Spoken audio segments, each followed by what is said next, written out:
Hi, Steven. Spencer from Mercedes-Benz of Scarborough. To my right, a vehicle similar to the one you inquired about, our 2022 Mercedes-Benz GLE 450.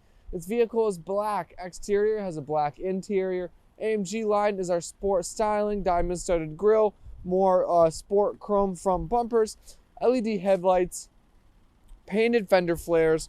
We've got our 5-spoke AMG wheels, illuminated running boards, chrome along the window frames and along our roof rails.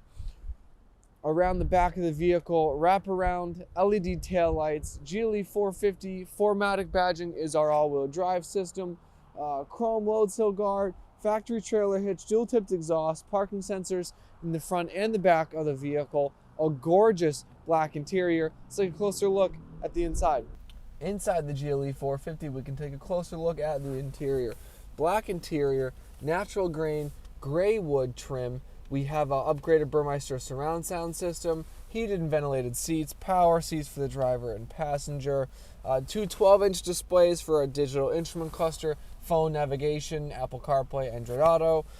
This is a driver's assistance package vehicle, so adaptive cruise control, lane and steering assist, panoramic roof up top, 2 big pieces of glass, a lot of other features in the vehicle, but we wanted to put together just a quick little video tour, show you the ins and outs of the car. If you have any questions, 207-510-2253 is my direct extension. Thank you so much for watching. Hope you enjoyed.